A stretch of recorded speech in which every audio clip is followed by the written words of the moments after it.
Hello, and welcome back to my channel. I know it's been a while since I posted anything new. Been busy, just like everybody else. It's a really humid, uh, cloudy day here in San Antonio. But I wanted to showcase some new vinyl that I've acquired this past week.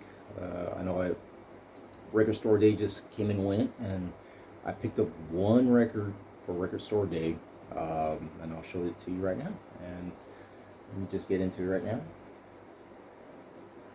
now. First one record I want to show is the Bad Brains that I recently purchased. This is a early copy of the band. This is a 96 pressing, and it was pressed by DMM.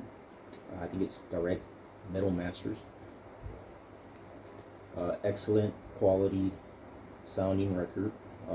This is the one with the no barcode on the back. So if you see the one with no barcode in the back, it's chances are it's pretty early pressing. Fantastic record, and it's an iconic punk rock record, man, to have. So if you have this already in your collection, hang on to it, because they're definitely shooting these out in like different color formats and different color records and whatnot. But I like the early '90s version of this, and this is a really cool pressing. It's very crisp, just remastered sound. So see it, pick it up. There's a This is a record that I had to get. It's a bootleg, though I don't think the Sex Pistols are ever gonna release this officially. But this is the famous Sex Pistols live in San Antonio at Randy's Rodeo, and you can see a lot of the famous clips on YouTube. Where the band is playing, and it's just an iconic local show here in San Antonio that people still talk about to this day. They did the show in 1978, and it's just the Sex Pistols' one and only U.S. Stop, and coincidentally they made a stop here in San Antonio, and just an iconic local concert. Randy's Rodeo is still around, but it's a freaking bingo hall now, believe it or not. The same, and you know what? And it hosted other live acts like the Ramones. I know the Ramones did three shows there, and then in 1974, Rush played a show there as well.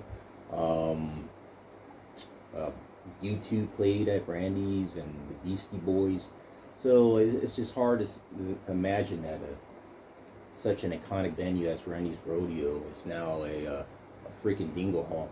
But this is what it came out in, and it's very beautiful for a bootleg, and no, not bad. And it sounds pretty good. It does sound like a bootleg. It's not. It's punk rock, but I guess somebody snuck in an audio recorder, but it's such an iconic local show here, and I think every year they still they have an anniversary at Randy's commemorating this show. So I think it's pretty cool that I actually scored a copy of this. And if you could get a chance, look at some of the clips on YouTube of Sid Vicious, swinging his bass guitar at at fans, hitting a guy in the head with his bass guitar. So anyway, cool show. The next record is one that I really wanted to get for the longest time, but I just could not get. But I finally have now, and that's the Doors live at the Aquarius. This is a 2016 pressing. It's still sealed. Probably going to keep it sealed. Clear vinyl. Just I heard the concert on YouTube, I hear this is probably the best live performance of the Doors. From what I read on Discogs and all that stuff, it was one of two concerts at the Aquarius. Um, I think it was cool too that before the start of the show, Jim Morrison actually passed out copies of his poem, "The Ode to L.A." Deceased Brian Jones poem to the crowd. I think it was only 1,200 people were in attendance for no max capacity for that theater. Uh, just an awesome show. I know uh, it was supposed to be released on Absolutely Live. They wanted to make up for the Miami show, which was a total debacle. So they wanted to prove that they were just a strong live performing band. And it took years and years, but this finally got released. And this always escaped me for whatever reason.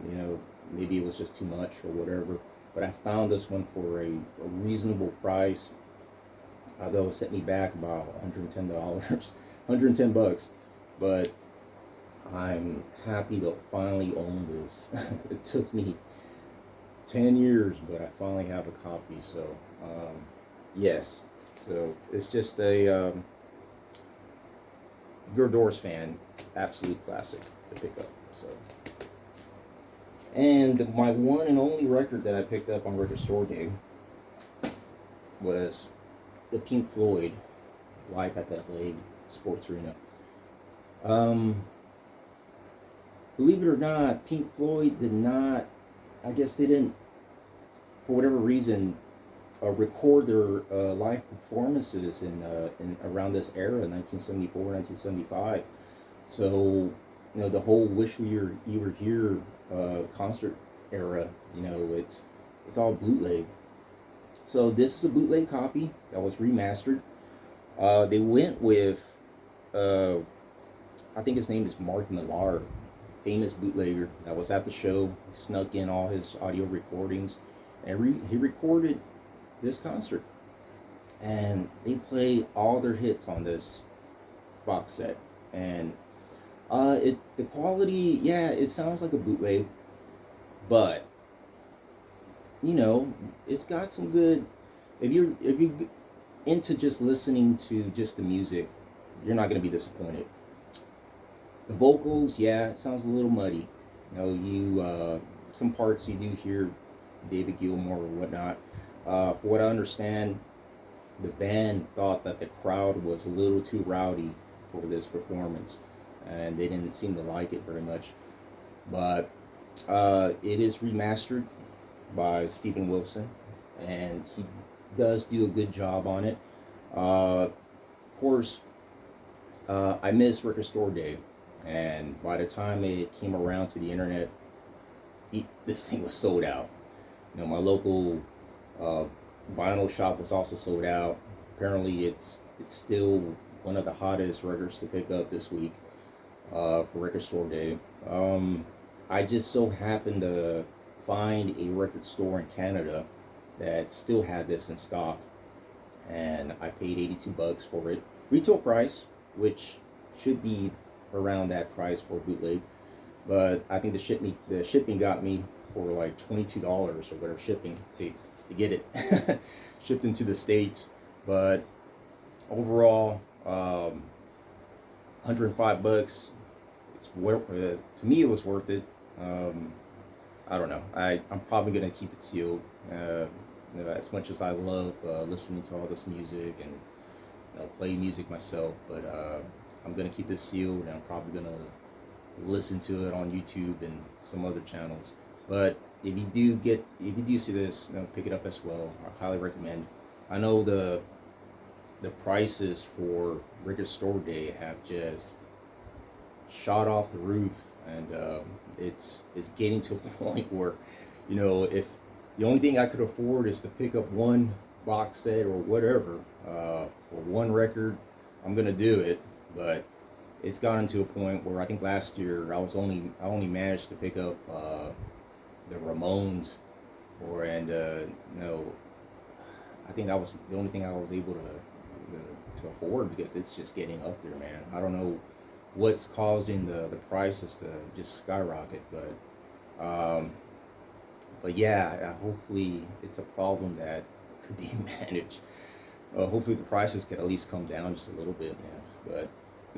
But with today's inflations or whatnot, but in any sense, I know it's been a while. I hope you guys enjoyed Retro Store Day, and if you have any comments, or let me know whatever stuff you guys have picked up through the week. I would love to hear it. So thanks again, and I'll see you next time. Thanks.